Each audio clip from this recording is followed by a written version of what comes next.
Hello, Tar Heel Nation. Welcome to the 76th episode of UNC Hoops Talk podcast, the podcast for the fans by a fan. I am that fan, Dan DeWitt, your host of the UNC Hoops Talk podcast, and I am honored and privileged that you would decide to listen or watch this podcast and join in the conversation that is Carolina basketball. And I would encourage, if this is your first time, to subscribe somewhere, leave a review. After you've listened, let me know what your thoughts are, and also to connect with me in one of the many different places on social media or email. All the links for that will be in the description of this podcast.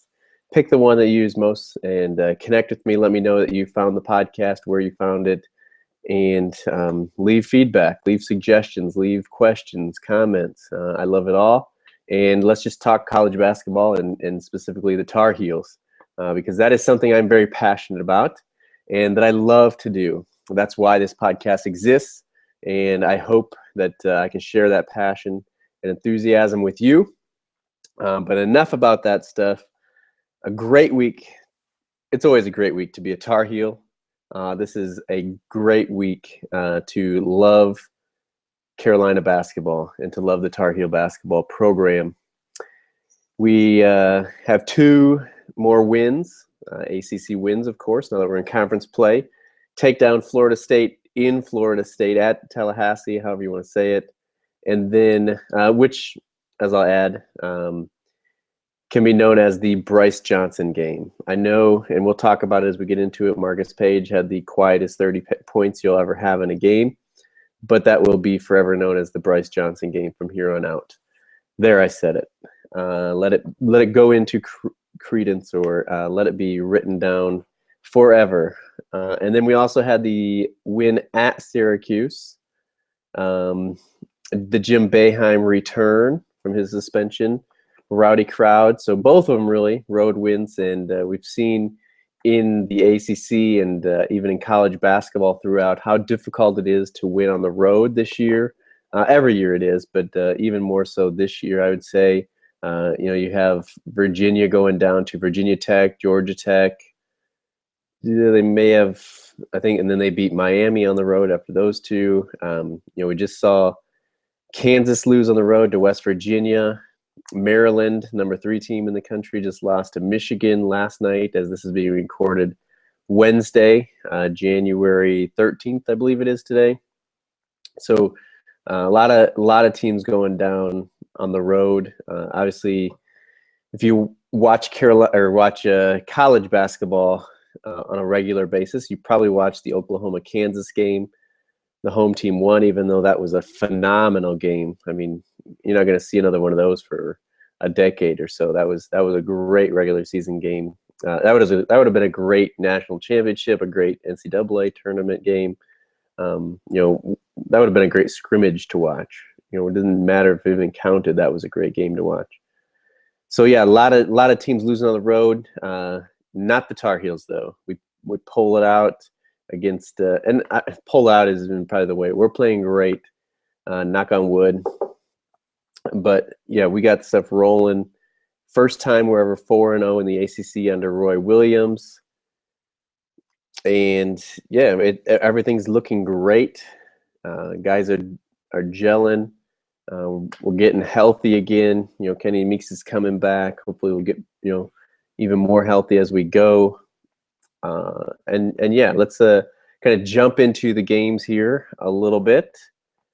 Florida State, like I said, not necessarily pulling out the win. I mean, we won 106-90, and this one, I've even heard it said, I don't think it was even from Tar Heel fans, but I heard it said that this was even a more entertaining game to watch than the Kansas-Oklahoma game, just because of the pace of this game and, guys coming, going back and forth. And, in the Kansas game, they were so exhausted by the third overtime. Not great execution like in this game. They reached 106 points in triple overtime. We reached it in regulation. Not really here to debate that or argue over that or anything like that. But it was a fun game to watch with the pace. Of course, even better because we pulled out the win. But yeah, we win 106-90. Like I said before, it was the Brice Johnson show. It was the Brice Johnson game. It'll go down as that. Everybody remember, people will say, 6, 10 years from now, you remember that game that Brice had at Florida State. 39 points, 23 rebounds, shot 14 of 16 from the field, 11 for 16 from the free throw line, 7 offensive boards, 3 blocks, 3 steals. I mean, he just could not be stopped. And he was, getting every rebound, making every shot. I mean, it was just unreal, and totally will overplay the 30 points that Marcus Page had. He shot 10 for 21. He was 5 for 9 from the three-point line, 5 for 6 from the free throw line. Added in 5 rebounds, 5 assists, with 0 turnovers. I mean, he had a great stat line. And then Brice just took it to a whole other level. I believe it was said, the only people to have like 30 and 20 in the past 20 years has been Blake Griffin and Kevin Garnett. Not bad company there. Nobody in Carolina history has done this since like Mitch Kupchak, and it was back in Billy Cunningham, that era, way back when, long before my time, that's for sure. So yeah, those two guys played great. Joel Berry pitched in 12 points, and those were really, I mean, this is the first time this has happened, but those are the only 3 guys in double figures. Obviously, when you have 2 guys scoring 30, you don't need a lot of guys in double figures, but pretty unique for this Carolina team because it had been so balanced. Isaiah Hicks still had 8 points off the bench. Justin Jackson, kind of a rough night, just 6 points, shot 3 for 12. Nate Britt added in 7 points, 4 assists. But yeah, like I said, the whole story was about Brice Johnson. Marcus Page, great game as well. We did give up 30 points to Xavier Ratham-Mays for the Seminoles. Shot 7 for 9 from the three-point line. Of course, someone's got to do that against us every game. And they actually had more guys in double figures than we did. But again, not necessary for this game. Doesn't really matter. All that good stuff. So team-wise, 16 turnovers, a little bit more than we wanted. But again, the pace was so good or so high that didn't really matter. We out-rebounded them 50-33. Great margin there. 18 offensive rebounds for us. A little low on the three-point percentage. We shot 6 for 17, which is 35% for the game. Free throws was pretty good, 75% for the game. Shot 24 out of 32. We've been shooting free throws pretty well. In this game, it was Brice 11 for 16. Joel was 1 for 2. Marcus was 5 for 6. Nate was 1 for 2. And Isaiah Hicks was 6 for 6, which we got to watch Isaiah Hicks. I think he's kind of on a streak here. I'll look ahead to the Syracuse one. I did miss a couple of the Syracuse ones. So those live streaks as we go. But 6 for 6 is great. Yeah, it was a fun game. It was a great game. Last game without Kennedy Meeks, but again, hopefully he'll come back and get even more healthy. But yeah, just the pace is good, and we're really rolling. And hopefully Kennedy, people have kind of talked about when Kennedy comes back, is he going to clog it up for Brice? Is he going to clog up the middle? That kind of stuff. I don't think we have enough sample size just with the Syracuse game as we jump into last Saturday's game. And Kennedy was back. He played 14 minutes, shot 4 for 8, gave us 8 points, just 2 rebounds in those 14 minutes. But I don't think we can say he clogged up the middle. Our offense was kind of stagnant for a while, but a lot of that, I believe, is from playing against the 2-3 zone that Syracuse is so good at, as opposed to Brice not being able to do what he's been doing with Kennedy in there or anything like that. It was, we had to find what was working against the zone, and which eventually did. And a lot of that was going to Brice in the high post, him feeding it into Isaiah Hicks in the low post, and getting a dunk, getting an and one, all that kind of stuff. So Brice goes from having a monumental game points and rebounds wise against Florida State to having his career high of assists.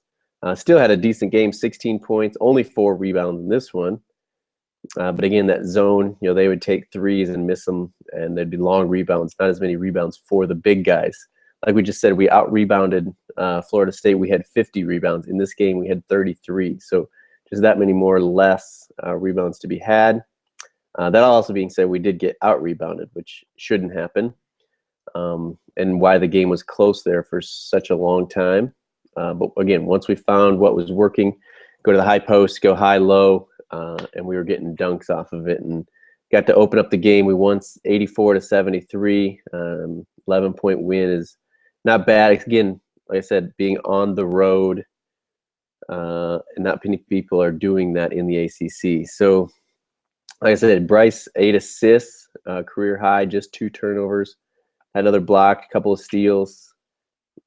Again, great game. Maybe not points-wise as much, but assists he did well.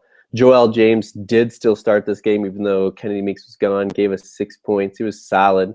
Florida State, Syracuse, he both had just 10 minutes, which is about where I want him to be. Again, I think he could still go lower, goes 6 to 8 minutes instead of like 8 to 10 minutes. And hopefully as Kennedy comes back and Hicks has been playing so well, Hicks minutes don't go down as much. But Kennedy steals those minutes from Joel James. But he did still start in this game. He was solid. I can't knock him too much in this.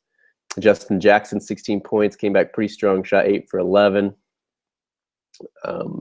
Joel Berry, 14 points, 4 assists to 0 turnovers, 4 steals. Shot 4 for 7, 2 for 4 from 3, 4 for 4 from the free throw line. Marcus is the one actually that struggled. Shot 1 for 8, which was a 3-pointer. Ended up with just those 3 points, 6 rebounds. Did have 8 assists to 2 turnovers, so that's great. That just because he's not getting his points, he's not just slacking off or whatever. He's finding ways to contribute, help the team. What you expect from a senior All-American, your senior leader, your captain, all those things that Marcus means to us. So that's awesome. Other than that, I can't say it's the Isaiah Hicks game, but did definitely break out here. Played 22 minutes. Scored 21 points, 8 rebounds, which I believe both of those are career highs for him. Was very close to having kind of a perfect game. Shot 5 for 5 from the field. Was 11 for 13 from the free throw line. So very close to being kind of a perfect game there shooting wise, which is weird. I mean, as I kind of look here, but only 3 guys shot free throws for us. Joel had made all 4 of his. Brice was 2 for 3, and then Isaiah Hicks was 11 for 13. Maybe it's the zone. We're not driving as much to get fouled or whatever. But even in the Florida State game, we had 5 guys shot free throws. I don't know. Maybe I just haven't paid enough attention to that stat, but seemed a little weird to me. Cooney for the Orangemen went off a little bit, had 27 points, 5 for 12. Again, high volume shooter more than, it's not as much as like Florida State guy went 7 for 9 for 3. He was, 5 for 12, just more high volume. Did have Richardson. Richardson probably went off more a little bit compared to what he normally does than even Cooney. Shot 4 for 10 from the 3-point line, and it was 16 points. Boy, wouldn't that make sense? Has 4 threes and ended up with 6 points. But like I said, couple of great wins. 84-73 win over Syracuse. 24 assists to 9 turnovers. Good margin there. Again, the zone plays into play there, or comes into play. You're not going to have as many turnovers without the pressure. We did get out rebounded 35-33. They out rebounded us offensively. We had 10 offensive boards to their 14 offensive boards. Again, it's some of it's the threes. They'd miss the 3, and there'd be a long rebound. Our guards got to do a better job of rebounding. Justin Jackson, just 2 rebounds. Joel Berry, 1 rebound. Like I said before, Marcus did have 6. I don't know. Theo Pinson in this game, struggled as I look at the stats. I mean, Nate was 0 for 2 in his 13 minutes, but Theo Pinson actually got 18 minutes, just 2 points. No, 0 points. What am I looking at? He had 2 fouls, 0 points. He was 0 for 4 from the field, all of them 3-pointers. I don't know if it's, because he's not young, though. He's a sophomore. There's not really a reason that he's just shooting. He should be our athletic guy, the one attacking the gaps against the zone. no reason for all of his shots to be a 3-point. It's really just immature play against a zone. So hopefully he improves that. Yeah, that's about it. I don't know, maybe I'm not being enthusiastic enough. Maybe it's because last game was Saturday and it's Wednesday already, and I've had too much time to kind of cool on it. But these were both really good wins for us, both on the road. Like I said, double-digit wins in both of them. We are just playing well. We'll see Kennedy coming back if he does clog up the middle too much, that Brice can't operate like he has been with him out. We'll see what kind of, how the minutes shake up between, Kennedy Meeks coming back, Joel James, Isaiah Hicks playing so well. Those are the three guys that, will kind of adjust here as we go. And yeah, I think everybody knows how I feel. If you've been listening to this podcast, I think Isaiah should be getting more minutes, as many minutes as we can get him.